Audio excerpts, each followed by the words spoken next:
the future of the music business. This is Steve Gordon. Today, it's my pleasure to welcome to the show entertainment attorney Elliot Resnik. Elliot practices law at the prestigious entertainment law firm of Schucat, Arrow, Haber, Weber, and Herbstman. Elliot, welcome to the future of the music business. Great. Thanks very much, Steve. My pleasure to be on the podcast. As you know, Elliot, I want to focus on the so-called 360 deal/recording agreement for today's conversation. But first, tell us a little bit about your practice. Sure. My bailiwick is primarily representing independent record labels, recording artists, major and independent producers, production companies, digital music ventures, publishing companies, and the like, handling all of their transactional needs, occasionally litigation where we have in-house litigation here at this practice. On a broader note, this is a very diverse entertainment practice with 9 lawyers and over 150 years of combined entertainment law experience representing some of the most famous estates, such as John Lennon, Jimi Hendrix, Bob Marley, corporate clients such as Primary Wave, Downtown Music, and the like. And we're a great little crew, and we're happy to do entertainment law all day, every day. You're still above the Steinway Piano Store? We absolutely are. Okay. The nice location. Okay, so let's get into the 360 deal. Okay, first question. Basically, how does the 360 deal differ from the old standard artist recording contract? Well, if we look at an older paradigm, the recording contract would have assigned recording rights to a third-party record label from the artist or via that artist furnishing company or loan-out entity. And in that regard, the only rights that would have been transferred to the record label would have been the rights to either exclusively or non-exclusively record and release records via that label. Quite typically, those contracts were an initial term followed by successive option periods. Right. And that would result in the record label paying advances to the recording artist in order to make the record and deliver the record. The artist would receive, quite typically, a royalty either based on a retail price or a function of the wholesale price, or PPD as commonly referred to in our industry. And that would be the artist royalty, and always subject to, recoupment of the advances that were given to the artist. Right. So as the nature of the industry shifted over the past decade, a notion came about that record labels, in order to make the significant investments in a recording artist's career to both make records, engage in marketing promotions on a wide scale for any particular artist, needed to participate in revenue streams that were heretofore not traditionally part of the recording contract, i.e. publishing, touring, merchandising, and perhaps, branding and endorsements in that particular regard. So the justification is that the record budgets really didn't diminish, but the necessity of participation required an artist to give up participation in those revenue streams, where previously those revenue streams would have been sacrosanct to the artist. You would have done a recording deal and then held on to the publishing until you had the right publishing scenario set up, or maybe never engaged in a co-publishing agreement in any particular regard, and maybe just entered into an administration deal for the administration of the compositions that were contained on the record that you would then be delivering to the record label and subsequently releasing. So, right. I'm sorry, Steve, did you have a question? Well, some would argue that it's a function of desperation, that the record business was at $14.5 billion in the U.S. alone, income for recorded music in 1999, and it's gone to $7 billion. It's gone down very steadily. Actually, last year, kind of things flattened out. Some people see hope because the subscription services are growing, and some people continue to be pessimistic. But basically, revenues are down dramatically worldwide as well as the U.S. And so the record companies have been forced to take this action to tap revenues that the artists had always reserved to themselves: touring, merch, appearances in movies, television. I see clauses that would give the record company an overall share of everything that the artist does in the entertainment business. What do you think, desperation or it's a little bit of both. The record label's got a particular argument in regards to participation in a film or TV career or modeling or anything that's by way of extension of the recording artist activities. The argument there is, well, we made you famous, and you're only getting these movie roles because we put your record out, we marketed you, and so on and so forth. Now, it does smack a little bit of desperation ultimately at the end of the day, but if you look at the one of the primary faults of the major label model is the notion that you are signing 10 artists and producing records for these 10 artists, engaging in marketing and promotion, and then that one hit will carry the ship. So, in a way, it is a difficult pill for the artist to swallow, which is to say, hey, you're going to give me a advance of some certain, I've got to make my record, I've got to live while I'm making this record. I traditionally need tour support, right, as any component of any recording deal. And then you've got, on the other side, this notion of the record label saying, okay, yeah, but we're going to do what we were supposed to do and what we've traditionally always done in the first place, but now we want to participate in publishing, now we want to participate in your touring and your merchandising. And those are only valuable because of what we do as a record. So, I find a lot of fault with that argument. Certainly when you're walking into a negotiation and you have a little heat on the artist or buzz, or you're transitioning from one label to the next or moving from an indie to a major, and we can address those kinds of movements a little later in the conversation, then that should give you a little bit of leverage. Case in point, when we look at the electronic world, and then I'm going to very politely use the phrase EDM for a second, regardless of how I feel about that, is that these artists make a tremendous amount of money on the live side. Right. And, ultimately, they may have a lot of production costs when they're mounting their own tours, but for the most part, they're cranking really high fees, playing festivals, club appearances. There's absolutely no justification for a record label to participate in those sorts of revenue streams, especially when the artist is established in that sphere, just for the simple act of making and marketing a record. It's absolutely preposterous. So we find that it works to the disadvantage of the larger artists where they're already making a great living on the road, and the record label has now preconditioned the notion of a record deal on a participation in a revenue stream that they had absolutely nothing to do in terms of its creation. Now, if we take a developing artist, there is some validity to the notion that the artist's touring career greatly benefits because of the activities of the record label, and you'll find arguments for and against that in almost any scenario, whether it's major or independent. Right. So the big difference is whether the artist is already making a lot of money, where he needs the record label a lot less than an emerging artist who needs a deal. Let's look at the form agreement that you sent me and see how typical it is. And thank you for sending me a basic form. And I went through it and I summarized it with regard to the income streams. The label is wanting 25% of publishing, 50% of merch, 25% of touring and live performance, and 25% of anything else, including endorsements, which are more and more important, as well as appearances on TV and movies. Is this typical of a 360 deal, these kinds of splits? Those splits are typical, but always subject to negotiation. So that form should be seen as a great starting point. Now, case in point, now where we're looking at a 25% interest in the publishing, in that particular form that I sent you, there is a co-publishing element.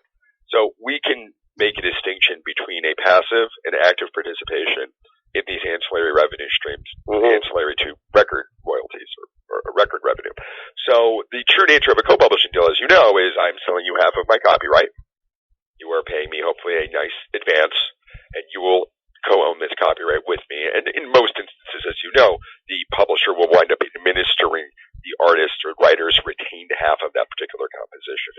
That means that the label is the publisher and has exclusive rights to enter into any deals, including sync deals for the use of the song in a movie or a television show, the right to license any other use of the recording, or of the song, the underlying song, I should say.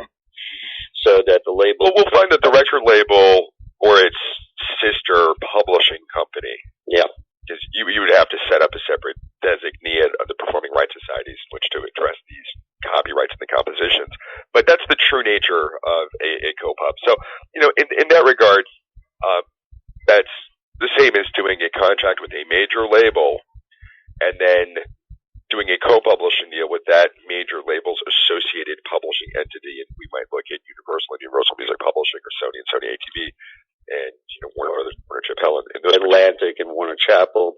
There you go. So the label will refer the artist to their publishing company and set up a co-pub deal, and then in the co-pub deal they'll get 25% of ASCAP or BMI revenues from radio. And so the label is participating in publishing in a way that they didn't do it before. Well, let's just address that as the active participation. Now, we can find another scenario where there's the passive participation, which is literally, if I'm standing in the shoes of the record label, I'm saying, I am not doing a co-publishing deal with you right now. However, in the event that you either do a co-publishing, an administration deal, or even you administer your own copyrights, I want a percentage of the receipts that flow through the publishing right. Instead of controlling the songs, they just sit there and receive the money. All right, got it. When I left Sony and Sony Music, I was there for like 11 years. I left in 2002. I don't think anyone had heard of a 360 deal. So when did the majors start using them roughly, and how prevalent are they in the business now? Well, certainly I think the past 10 years has seen the rise of this, but we would have looked at this notionally 20 years ago, 30 years ago, historically, and said, are you joking? You're asking to assign all of my rights to you? I just want a record deal. So, I think it was certainly a specter of illegitimacy in regards to these particular kinds of deals. Of course, these kinds of deals have existed in the music industry forever and a day.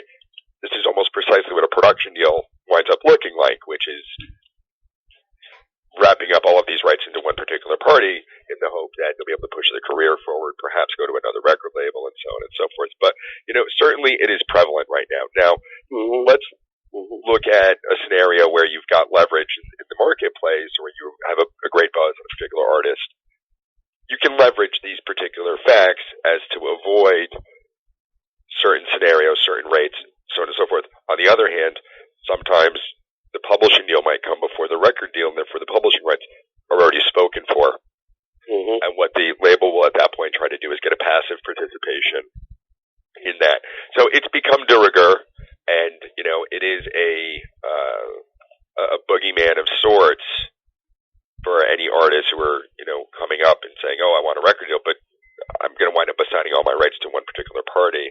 It's not particularly in the artist's best interest, but, on the spectrum of opportunity versus opportunity cost, it may be the deal that you get. Now, much has been made of certain labels saying they were only signing artists on a 360 basis. But as these things go, if you've got the leverage in the negotiation, you might be able to exclude certain forms of revenue streams. It was certainly the example I just gave with respect to electronic and EDM artists. You might say, you know what, I've got this fantastic touring career already. I simply am not giving a piece. And if the label wants it bad enough, just as in any other arm's length negotiation, you may find those concessions. That would be a carve-out. Or an artist like that may be able to demand a huge advance, say Jay-Z and his deal with Live Nation, where Live Nation is doing these 360 deals, I guess in competition with the labels, and paying huge advances. And I suppose as an artist advocate, if you had the leverage, you would ask for or demand an advance for each income stream, right? Depending on whether it was an active or passive participation in those particular revenue streams. What we might find in a major label form is, and I'll just use publishing component as an example, we may find a first look for the publishing rights with the said major label's sister publishing company. We may find a passive participation in any of the revenue flowing through the publishing, or we may find an active participation. The spectrum is obviously heavily negotiated in that particular regard, but it's a particularly forceful negotiation point to just simply say, look, we'd love to do a record with you, we'd love to do this record deal with you, moreover, but I'm simply not available. I simply can't give you these rights. They are already spoken for. The Live Nation deals that you're intimating at are actually a really interesting hybrid, because at the end of the day, they're really large credit facilities against revenue flowing from all of the artist's activities, whether they be records, touring, merchandising, endorsements, and so on and end of the spectrum, and I have particular experience in this regard with two promoters or two promotions company now expanding this kind of model into the indie music market, which was a touring deal wherein the band got a some sort, and over the course of a term, in that particular instance was a year and a half, and then with an option period, and in each period they got paid enough money to keep them on the road, to engage in marketing and promotions, to activate PR. In exchange for those monies, the promotions company got a passive participation in revenue streams that are ancillary to touring, meaning the recordings, the publishing, merchandise, and endorsements. In that deal, I was able to negotiate very favorable rates for the band, but moreover, I can buy the promoter's participation of those revenue streams out at any particular time in this deal for payment of a sum certain, which itself was a function of the gross revenue received during the term. Mm-hmm.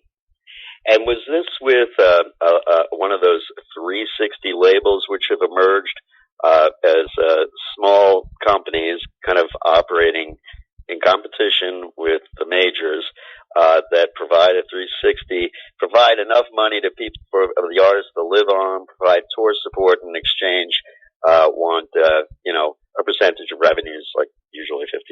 It's kind of like a partnership between this new kind of emerging 360 label and the artist. That particular deal was with a national promoter, so it's actually quite distinct from a indie taking you from zero to a place where you might become an attractive property to a much larger label. And in that regard, you can look at indies as being incubators and accelerators, and nobody incubates better than indie labels in the DIY market. Major labels are fantastic at adding accelerants to that process, and sometimes it's very difficult in the major label world to see an artist going from 0 to 20 miles an hour. Majors just aren't really that good at it. It's very expensive for them to activate these projects on a national or international scale. What they are exceptional at is accelerating that particular project from 20 miles an hour to 60 miles an hour, and then from 60 to 100, and from 100 to 200, superstardom. I mean, they're absolutely the best in the game. That being said, the aggregation of rights at an indie level is also a function of indie labels not being able to make as much money, and therefore, a number of years ago, colleagues, who were representing independent labels in this particular market, started doing just really net receipts deals, and we started doing like 50-50 net receipts deals. And one of the reasons that we started doing these 50-50 net receipts deals is between the artists. Of course, it all depends on the definition of what the net is, but it was a reaction to the major label market, and the indies were just simply not able to compete against the big bank books that major labels can often open up and pay to artists. So the notion became, well, we can't really afford these kinds of advances, but what we can do is cut you in at a much higher rate than you would ordinarily receive. And then it started to become, well, we might as well talk about your publishing at the same time. And then if we make branding and merchandising opportunities happen, then we want to participate in that as well. So again, drawing that division between active and passive participation, because that's really one of the key distinctions in these deal structures, whether it's an indie or major label level, is a really important distinction. Well, I would like to make a point that if the artist is going to do a 360 deal and where there is a participation on a label, for the label, that the label should be set up to actually facilitate the exploitation of some of these rights. So if the label doesn't have anyone who's an expert at merch or in touring and so forth, then it's questionable whether the label really deserves to be compensated. But if they're set up to actually help the artist make money or merchandise or touring or endorsements and so forth, and there's more of a justification for the label's participation. Would you agree? I think that's an excellent point, because the basic question becomes, okay, label XYZ, you're asking for participation in my merchandise, yet you have no, or you want control. Let's just use an active participation in this example. You would be justified in turning to this label and saying, you simply don't have a merchandise company. Right. You have no ability to independently exploit my merchandise, get it into Hot Topic, even facilitate pick, pack, and ship to drop my T-shirts at my tour dates. That's a really good response to any label who's looking to pick up those particular merchants on an active basis. Ultimately, when we look at the passive participation, the artist is free in almost most instances to go do their deal with the third-party merchandise company by way of letter of direction or direct account back to the record label. And then, by the way, starts to present some interesting questions as to how the royalties are structured, right? Because you want X of those royalties to go directly to your account, right? Which is presumably unrecouped. Right. From having taken the advance for making your record, and you're in pocket and paying your manager and paying your booking manager, your business manager and lawyers and so on and so forth. So you'd love to have that apply. So if you were hypothetically standing behind a $500,000 advance and you had $100,000 in merchandise, right? What you're going to want in merchandise receipts, what you're going to want is obviously to put some of it in your pocket.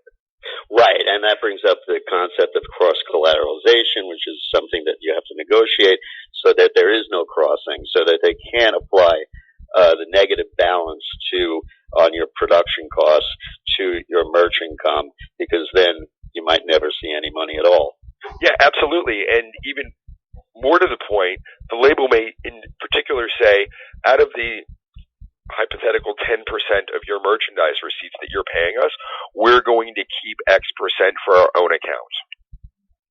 And the balance would go towards recoupment. So it's really key that the touring revenue goes to your pocket net of the participation of the label. And what goes to the label should then be getting applied on the recoupment basis. So obviously from the artist's perspective, you want the label's participation in those ancillary revenue streams to go towards recoupment. Now, if you're a 10% rate, just to continue on the example, presumably you're putting 90% of your touring receipts in your pocket. So hopefully in the great ledger that every band or business manager is keeping for their particular bands, that 90% that goes into the band pocket is enough to offset the fact that there is no revenue coming from the label aside from what came as an advance. Now, obviously, in any particular scenario, any money that a label is advancing you, unless otherwise contractually negotiated or stipulated, is going to wind up constituting an advance.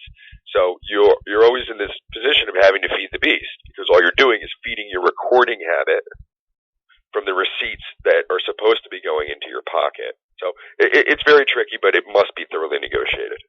Yeah, well, the message is you wouldn't want to sign a 360 deal with anyone without proper representation. I think you would agree with that. Yeah, absolutely. I mean, these are very tricky waters, and an experienced practitioner is going to know what can be achieved in the negotiation, what the label is going to wind up pushing back. Again, just to come back to my example of a touring artist who are making a lot of money on the road. It's almost the case makes itself at the end of the day. There's nothing that the label is going to wind up adding to the touring. Right. The artist is at that point, even if they're not selling a lot of records in any particular market, they're obviously doing well enough to be earning this kind of money on the road. So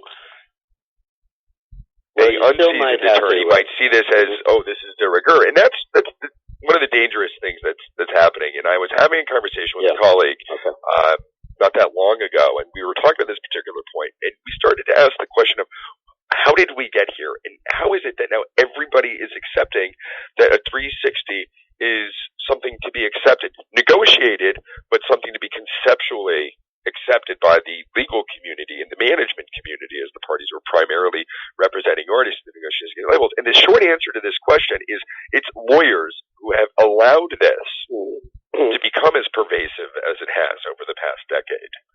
Because many lawyers just want to see their artists, get into their record deals and get those opportunities. But the label kept pushing and saying, well, we're going to do this, but the record budget's going to be half of what it used to be. The signing advance is going to be half of what it used to be. And on top of it, we need to participate actively or passively in all of these revenue streams. And truth be told, it's the lawyers that let it go. I look at it as kind of like the control composition clause. All the majors, as well as most of the indies, offer 3/4 of stat to an artist who writes their own songs. They would ordinarily get 9.1 cents under the Copyright Act, but the contracts of the record companies say, well, I'm going to pay you 3/4. And I think the reason that that's a standard is because that's the only game in town. All the majors offer that. You can't get a better deal unless you're Bruce Springsteen, of course, or you get to that superstar level, because all of the big record companies offer the same thing. Well, yeah, I mean, ultimately, in regard to the controlled composition clause, that was a concession that the artist would make as an inducement to the label to give you the giant advance and the giant recording budget. You say, okay, well, you're giving me this great pile of money that I can either put in my pocket or spend on my record or spend on touring, and as a concession, I'm going to give you a reduced rate. Now, quite commonly, we'll find that labels are open to escalations of the mechanical copyright royalty, but the units that you might, or the sales-based escalations that you might find these bumps at, might be in today's market preposterous. So, I mean, look, if you're getting a full stat rate at 1 million records, the odds of you selling that 1 million records are increasingly slim. I mean, like in the past right, year. I understand. I guess the point I was trying to make is if everybody's offering the same deal, it's really hard to get around the 360. Although I did find a contract for a one-off electronic music album that was very fair, that wasn't a 360. It was actually a 50-50 split on record royalties with a decent advance to produce the album. So there are fair contracts, absolutely. But there are a lot of unfair contracts.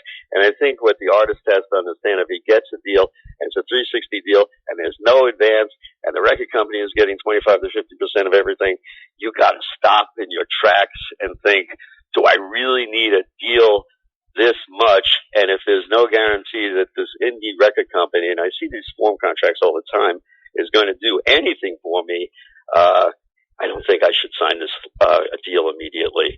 I think the artist needs to acknowledge that major or indie, that advance may be the only money they see out of that contract for a very, very long time. And the hard questions that you're raising, do I need this deal bad enough? Should I keep waiting?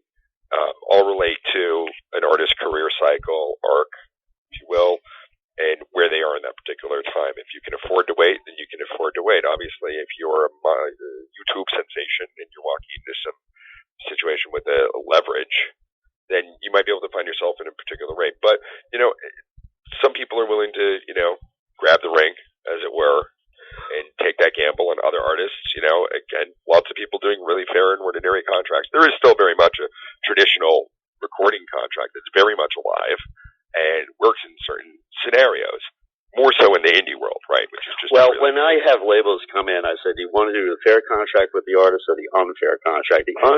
And a big litmus test is if there's any advance, because I see contracts all the time where the little label, which is really a production company, usually a producer who may only have a home studio, is asking for 25 to 50% and not putting up anything.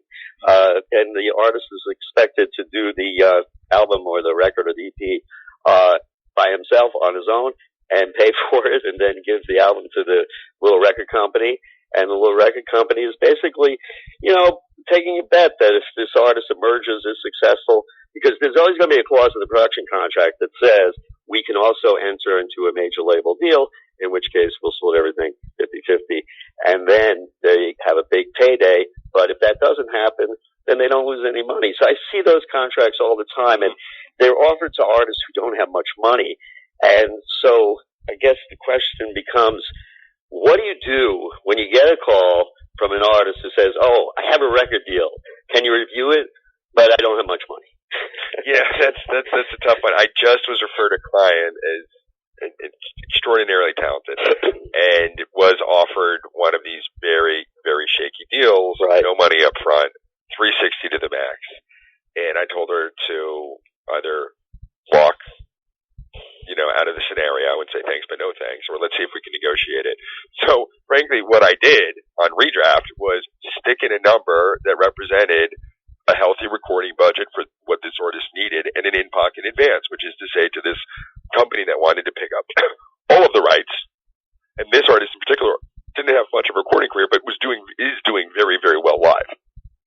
Okay. So I put in a number that would have represented what we get as a fair deal. Not looking to get over on the label, but you want to see people put their money where their mouths are, of course, right?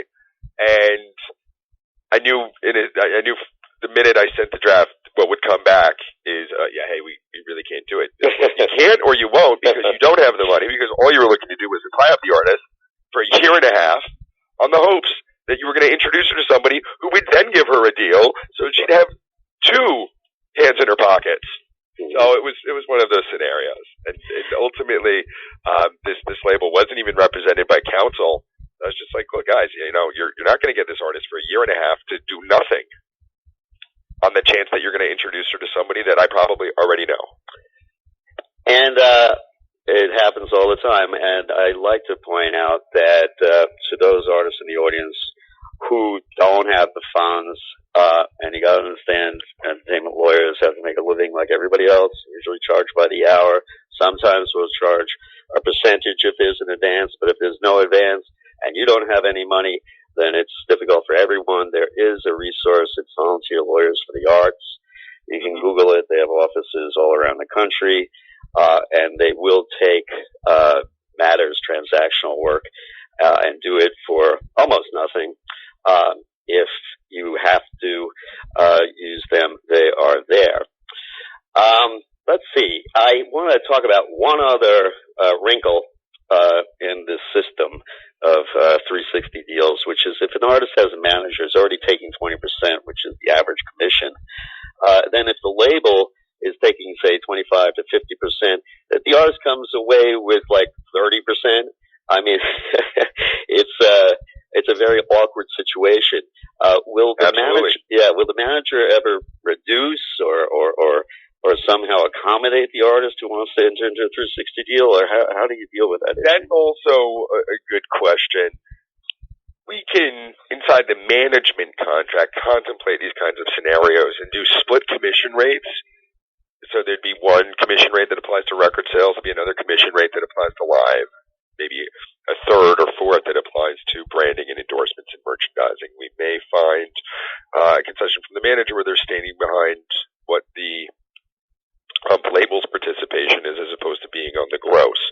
So if you can net out payments to the third-party record label by dint of participation, active or passive, and these ancillary revenue streams and certainly even the recording rights, then one, you've got a flexible manager, and that's great. But, at the end of the day, you've not only got to accommodate the manager, you have to accommodate legal, business management, your booking agent is taking 10% of the live, and you have to accommodate Uncle Sam. So what is the artist left with? Well, increasingly a smaller piece of the pie, much to the detriment of the artist advocate community.